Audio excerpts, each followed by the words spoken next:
जय जगन्नाथ जय जगन्नाथ जय जगन्नाथ।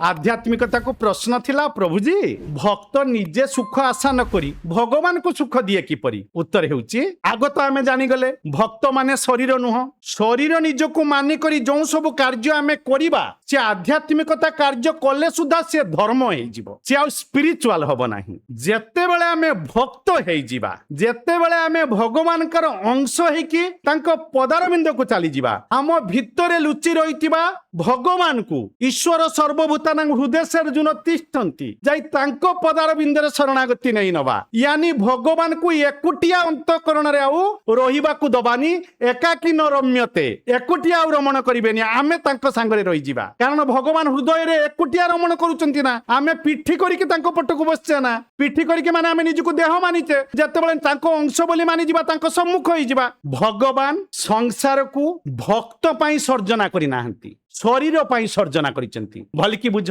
शरीर आउ भक्त दी जण अलगा। भगवान संसार जो रचना करिसेंती सर्जना करिसेंती ताहा भक्त पाई करि नाहंती, शरीर चलिबा पाई करिसेंती। शरीर रे जो भक्त आसीची से भक्त को निज पाई सर्जना करिसेंती। एकुटिया रही कि कोन करिवे तांको सहित, यानी भगवान का सहित आत्मीयता करिबो ना भितरे भक्त, आउ बाहर सबु दिगरे उन्मिलित नेत्र रे तांको देखिबो ना। तेणु भक्तर अस्तित्व केवल भगवान को संतुष्ट करिबा पाई बा सुख देबा पाई। प्रकृत रे भगवान ही, भल कि ध्यान दियो, प्रकृत रे भगवान ही सुखर भक्ता, जीव सुखर भक्ता नुहे। भगवान को सुख दरकार, जीव को सुख दरकार नहीं। जीव भगवान को सुख दबा पाई भक्त बनी जाए। शिशु जेपरी माँ पाई, भक्त सेहीपरी भगवान का पाई। भगवान को व्यतीत भक्तर निजर कौनसी स्वतंत्र अस्तित्व नहीं। या को गुरुद्वारा बुझिबाकू पड़िबो रे। पुणी आज आध्यात्मिकता को प्रश्न,